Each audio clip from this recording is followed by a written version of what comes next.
Parce que j'ai dit une chose aux Ivoiriens. Les Libanais, là, ils n'ont que du respect pour ceux qui ont du pouvoir. Le reste, là, c'est de ses pieds à leurs yeux. Vous comprenez? Le mode de fonctionnement. C'est-à-dire, en Côte d'Ivoire, là, ils respectent les maires, ils respectent les commissaires de police, le directeur de la police, le commandant supérieur de la gendarmerie, les différents commandants d'escadron dans les villes où ils sont. Le reste, là, c'est des cafards. Ils s'en foutent de vous éperdument. Donc, ce mode de corruption dans lequel ils s'inscrivent, là, j'aimerais dire à nos autorités, à un moment donné, là, il va falloir penser nation. Pensez à la Côte d'Ivoire, au lieu de penser à votre petite poche. Voilà pourquoi j'ai dit que l'argent qu'on vous donne, là, ça ne va pas dans les caisses de l'État, ça ne va pas dans les caisses du président de la République ou dans son compte bancaire. C'est des choses que vous prenez et que vous mettez dans vos propres comptes. Et donc, c'est à cause de vous, vous les commissaires, c'est à cause de vous, les chefs de police, etc., les préfets et autres, c'est à cause de vous que ces Libanais-là sont arrogants, qu'ils méprisent la Côte d'Ivoire, qu'ils pensent qu'ils ont tout acheté. Parce qu'en réalité, ils vous ont dans la poche. Et c'est vraiment dommage. Parce que moi, Johnny, je ne peux pas me lever pour aller au Liban pour dire que c'est plus Libanais qu'un Libanais.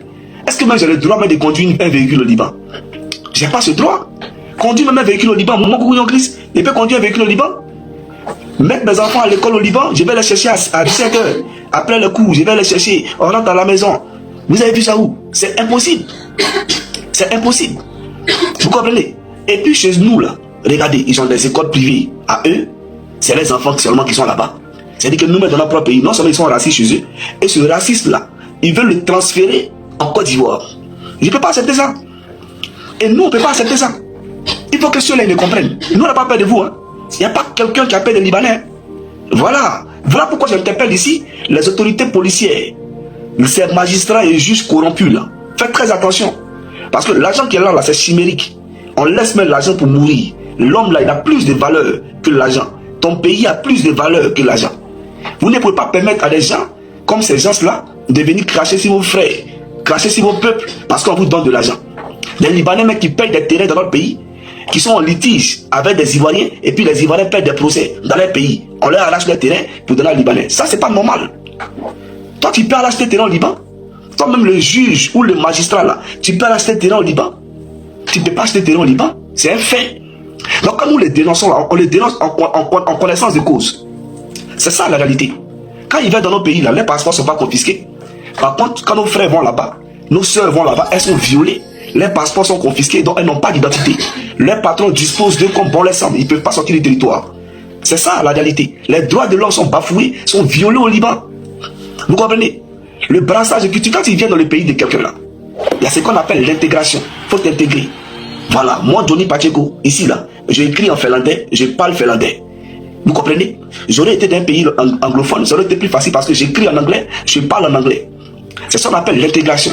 Même en Côte d'Ivoire, c'est vrai que on est né ivoirien, on parle français à la naissance. Mais quand on parle d'intégration dans la culture ivoirienne, c'est quoi? Aller à l'école, apprendre à lire et écrire, apprendre l'histoire de la Côte d'Ivoire, qui est le président de la Côte d'Ivoire, quelqu'un te rappelle ces dates qui ont marqué l'histoire de la Côte d'Ivoire. C'est ça l'intégration. Donc nous-mêmes ivoiriens, on s'intègre aussi en Côte d'Ivoire. Mais ceux-là, leur intégration dans notre pays, ils n'ont qu'à nous citer, on va voir. Qui nous cite leur intégration en Côte d'Ivoire? Les gens qui vivent en autarcie. On dirait une mafia. C'est-à-dire qu'ils ont créé un État, un bloc dans notre pays. C'est eux qui projettent des Ivoiriens des balcons. C'est eux qui tirent à bout portant sur des Ivoiriens. La première et la dernière fois. La prochaine fois que moi, il y a un brand, qu'un Libanais a tiré sur un Ivoirien, Wallahi Bilahi, si le Dieu que moi il prie, vous n'allez pas croire ce qui va se passer en Côte d'Ivoire. Vous n'allez pas croire ce qui va se passer en Côte d'Ivoire. La prochaine fois, vous tuez un, c'est 4 ont tué. C'est là que vous allez comprendre que c'est pas de vos corps seulement que le sang coule là. Vous allez comprendre que la vie là, à un moment donné, il ne faut mettre pas la terre. Vous avez compris? Notre pays là, c'est notre pays. Et puis, j'aimerais dire à nos patrons de l'armée, vous connaissez la Révolution française, l'histoire de la Révolution française. Vous vous rappelez, tous les grands officiers de l'armée française, ils ont été mis au poteau. Vous savez de quoi il est parlé? Ils ont été mis au poteau, on les a allumés un à un. Et puis ils ont reconstruit les armées. Donc à un moment donné là, pensez à votre nation, pensez à votre pays, pensez à vos peuples. D'accord? L'enrichissement illicite là, avoir 20 maisons, 30 maisons, tout ça tu laisses et puis tu meurs. Tu ne vas pas aller au CRSA. Mais la corruption, quand quelqu'un est dans ton bureau et puis te donne une mallette d'argent pour que toi tu piétines ton peuple, peut-être que tu trompes, tu penses tromper le peuple, mais tu ne trompes pas Dieu. Tu ne trompes pas Dieu. Et toi-même, les patrons de police, quand tu te lèves le matin, c'est parce que Dieu a permis que tu te lèves. Voilà pourquoi tu t'es levé. Donc ça veut dire que c'est lui là, le Seigneur là, c'est lui qui contrôle nos vies. C'est lui qui détient notre souffle de vie. Voilà la réalité. Donc, Ayez pitié de Dieu, et ayez la crainte de Dieu, et puis ayez pitié de vos camarades. Ayez pitié de vos frères et sœurs. Parce qu'avant de porter la tenue de police, là, vous avez été comme eux. Vous comprenez? Voilà. Donc moi j'ai dit aux Libanais, il y a ce qu'on appelle la déchéance de nationalité. C'est-à-dire ta nationalité là, ivoirienne, on peut te l'arracher. Est-ce que tu comprends français? Moi, Johnny Pacheco, le président Ouattara ne peut jamais m'arracher ma nationalité. Jamais de la vie. Il va m'arracher ça comment? Voilà ce Guillaume, malgré qu'il est de l'autre côté, on peut dire qu'il n'est plus ivoirien. Il est ivoirien. C'est ça la réalité. Mais toi, les Libanais, nous, on peut te dire demain que tu n'es plus ivoirien. Tu as commis un crime en Côte d'Ivoire. Normalement, on peut te déchoir de ta nationalité. Et puis, on te rapatrie chez toi. Voilà pourquoi, en France, Kémy Séba, on lui a arraché sa nationalité. Parce qu'il s'agissait dès l'instant où il a commencé à attaquer les intérêts français, on lui a rappelé que tu n'es pas français d'origine, tu n'es pas français de sang. Alors qu'il est né en France, tu es un béninois. Donc, c'est de même qu'on vous dit, vous qui dites que vous êtes né en 1942, vos parents sont nés en 1942 en Côte d'Ivoire. Nous, on s'en fout de ça. Même s'ils sont nés à l'an 0, à la création de la terre, 7 milliards d'années en arrière, on s'en fout de ça. La Côte d'Ivoire, ça n'appartient pas aux Libanais. La Côte d'Ivoire, c'est pour les Ivoiriens. Ça, il faut que vous le compreniez. On ne permettra pas à un Libanais de venir faire des vidéos pour narguer la Côte d'Ivoire. Quand je suis plus ivoirien que vous, vous êtes qui? Toi, tu es plus ivoirien que moi. Dans ta tête, ils ont chié dedans.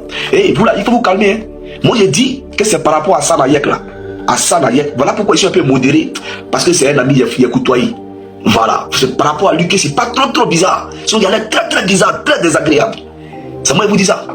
Voilà. Et je dis à tous les Ivoiriens, ce n'est pas une question de politique. Il s'agit d'une question de faire promouvoir notre sentiment national, c'est-à-dire la conservation de notre identité culturelle et nationale. C'est le combat que nous sommes en train de faire valoir aujourd'hui. Voilà, c'est ce combat-là. Voilà des gens qui prennent c'est-à-dire que des Libanais qui sont en Côte d'Ivoire, ils disent que vous avez l'argent. Bon, d'abord, si votre question d'argent là, on va parler de ça. Vous dites que vous êtes là, vous créez des emplois. Je vois aussi toi, Makoso. Moi, souvent, je ne te comprends pas. C'est-à-dire que des choses où tu veux forcément te faire voir, mais négativement. Je ne comprends pas. Quand on n'a rien à dire, on se tait, tout simplement. C'est pas dans tout on parle. Parce que souvent, tu crées des buzz bizarres, tu crées des histoires où les Ivoiriens même les sont fâchés. Mais on se calme parce qu'on se dit que tu es leur frère, on ne parle pas. Mais quand les Ivoiriens sont énervés, il ne faut pas venir faut pas venir faire ça là. C'est pas bon. Quand on n'a rien à dire, on se tait tout simplement. On parle de notre pays, non, il crée emploi. Il crée quel emploi? Que les Ivoiriens ne créent pas emploi. Tu es sérieux là de dire ça, Magozo? Tu es sérieux de dire que nous on ne crée pas emploi en Côte d'Ivoire? Les Libanais, comment on appelle ça? Les centres commerciaux en Côte d'Ivoire, d'après eux, les morts et autres là. Mais comment on appelle ça? Les clients là, c'est qui? Les clients là qui sont au Liban pour venir acheter les produits. Si nous on décide de boycotter tout ce qui est Libanais aujourd'hui là, c'est quel pouvoir d'achat ils auront? Ils auront quel pouvoir d'achat? On peut essayer. On lance un mot d'ordre de boycott de tous les artistes libanais. S'ils n'ont pas fait rap pour venir demander pardon au président Ouattara pour parler de réconciliation, c'est qu'on n'a qu'à essayer, vous allez voir. Les premiers consommateurs des Libanais, les premiers consommateurs sont les Ivoiriens. C'est nous qui payons les produits. La zone industrielle, là, quand ils fabriquent leurs produits, savons, etc., là, ils ne vendent pas ailleurs. Ils n'exportent pas ça parce que les Français marchent déjà là. Vous pensez que les Français, ils s'approvisionnent à partir de ce qui est consommé, produit en Afrique? Ou bien les Américains s'approvisionnent à partir de ce que les Libanais. Les gens nous piétinent. Les gens nous montrent qu'ils ne nous aiment pas. Et puis on est là, on ne sait pas quoi là. Et on voit des Ivoiriens qui viennent faire des panels. Soutien au Liban. Tu soutiens le Liban qui? Tu soutiens le Liban. Et puis, vos panels, vous êtes en train de faire là. Laisse ton panel. Moi-même, Johnny, il a payé ton billet d'avion. Pardon, c'est gratuit. Il a payé ton billet d'avion. Comme les Libanais t'aiment tellement là, tu vas partir au Liban. Pas beaucoup, tu as fait une semaine seulement. Et puis ton panel que tu fais, puis tu dis tu soutiens les Libanais. Les Libanais, tu vas voir la réalité, comment tu seras accueilli là-bas. Tu vas aller là-bas, il paye ton billet gratuitement. Mais là, quand tu vas revenir là, tu vas aller faire panel et puis te demander ton séjour là c'était comment. Et puis tu vas m'expliquer ton séjour. Donc arrêtez, quittez dans l'émotion. Quittez dans l'émotion, d'accord? Nos frères qui sont morts dans ces pays arabes, on ne peut pas les compter. Nos soeurs qui ont été violées dans ces pays arabes, on ne peut pas les compter. Vous vous rappelez en Libye, on vendait des Noirs. On vendait des Noirs comme des esclaves. Il n'y a même pas longtemps là, il y a quelques années. On nous vendait comme des esclaves. En quoi ceux sont différents des Libyens? C'est les mêmes Arabes là. C'est parce qu'ils ont immigré sur l'Afrique là, c'est pour les Noirs. Maroc, Algérie, tout ça là, et ils sont africains. On dit Afrique, c'est pour les Noirs. C'est l'immigration là qui a fait qu'ils sont venus là. Vous comprenez? Sinon l'Afrique, mais c'est pour nous. Donc tous ceux là, c'est leur groupe là, c'est des racistes. C'est ceux-là qui ont vendu nos parents en Libye là. Et voilà la réalité. Vous avez déjà vu les Occidentaux nous vendre ici? Les Occidentaux en fait, ils ont fait des trucs ici pour nous vendre. Ça n'existe pas. Ça va se dire. Donc, voilà ce que je voulais dire. J'aimerais dire à nos dirigeants, d'accord, ceux qui sont dans les falsifications des passeports de notre pays là, honte à vous. Honte à vous. Toi-même à la police, on t'envoie dossier de 200 personnes. Toi-même tu sais qu'ils ne sont pas ivoiriens. Et tu prends l'argent puis tu fais passeport, honte à toi. C'est vous qui tuez la Côte d'Ivoire. C'est vous qui tuez l'économie ivoirienne. C'est à cause de vous là qu'on ne sera jamais respecté. Voilà. Et le travail que le président Ouattara doit faire, son programme même là, il doit axer ça sur l'éducation. Il faut éduquer les gens. C'est important. Il faut axer son programme sur l'éducation, monsieur le président. Votre prochain quinquennat là, le deuxième mandat de la Troisième République, le prochain quinquennat, l'éducation là, il faut insister sur l'éducation. C'est important. Et puis, vous savez, nous, c'est dommage parce que quand on était en formation, qu'est-ce qu'on nous a appris là-bas? Kento, on nous frappe seulement. On nous frappe seulement. Formation des blancs ici, on ne frappe pas quelqu'un. Je vous dis une chose, formation commando des blancs, il n'y a pas cordélette on prend pour te taper. Tu as qu'à les taper un blanc ici, en formation militaire. Mais chez nous, ils vont nous tuer. C'est-à-dire que tout ce qu'on nous a appris là, c'est frapper seulement. On nous frappe, on nous frappe. Bon, on va où est ça? Malgré vous nous avez frappé là, quand on dit guerre là, technologiquement, ils sont avancés que nous. 43e Bima là, il n'y a pas un Français, parmi les militaires du 43e Bima là, il n'y a pas un Français en formation qui ont frappé un cordélette. Mais en termes de guerre là, stratégie de guerre, on ne peut pas eu. Vous savez ça non? Donc à un moment donné là, il faut changer de méthode. À un moment donné, il faut changer de méthode. Voilà, un policier européen, quand il t'attrape à la frontière de l'Union européenne, un douanier, quand il t'attrape pour être demandeur d'asile, il connaît la constitution de son pays. Il sait quelle loi il sait quelle question te poser et où acheminer ton dossier. Ils connaissent tout. L'ordinateur, ils connaissent tout. Quand ils vont au travail là, ils ont un ordinateur, ils mettent les cartes, et les mots de passe, et puis toutes les données de police sortent.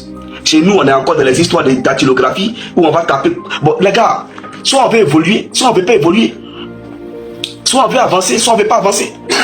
Vous comprenez? Un douanier ivoirien, quand lui-même il passe son coup de douane, tous les villages fêtent. Tous les quartiers fêtent.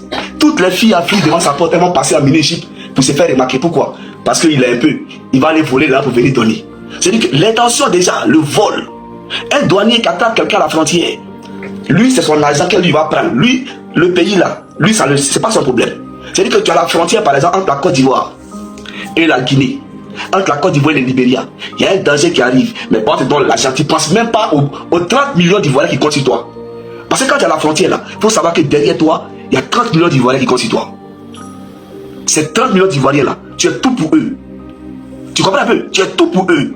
Peut-être que tu te vois, ta responsabilité là, tu la vois ça vraiment petite, mais elle n'est pas petite. Tu es à la frontière. Donc tu as sur ton épaule la sécurisation de ton pays, même du président. Sur ton épaule là, le président là, tu dois penser à lui, tu dois penser à tout le peuple. Et donc tu dois être incorruptible. Incorruptible.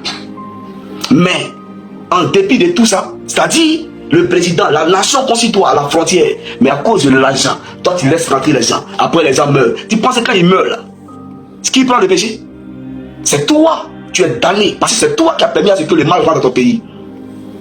C'est toi qui l'as permis. Tout ça, on doit vous apprendre. Le patriotisme, là, aimer la Côte d'Ivoire, on doit vous apprendre ça. Et c'est vraiment dommage. Donc, soyez des patriotes. Aimez vos frères, aimez vos prochains. J'aimerais vraiment vous le dire. Voilà. Quant au Libanais, le poisson ou le caïman aura tant duré dans l'eau, il ne sera jamais crocodile. Johnny Pacheco, on ne peut pas dire que c'est un ancien ivoirien. Ou il n'est jamais ivoirien. Johnny Pacheco est ivoirien. Et je serai toujours ivoirien. C'est à moi de dire je renonce à la nationalité ivoirienne. C'est à moi de dire ça. Mais le président Ouattara va dire Johnny, tu n'es plus ivoirien. Jamais. Si elle commet un crime, on m'a amené à la Maca. Quand je quitte à la Maca là, je mets à Abidjan, je suis dans mon village. Qui va dire non, tu as commis un crime, tu sors de la prison, on te rapatrie. Tu as mis rapatrié où? Tu m'as envoyé où? C'est dans mon pays. Si un Finlandais français commet un crime là, quand il sort de prison, on va là-bas où? Il est en Finlande ici. Il reste en France. Tu as l'envoyé où? En Afrique. C'est pas chez lui.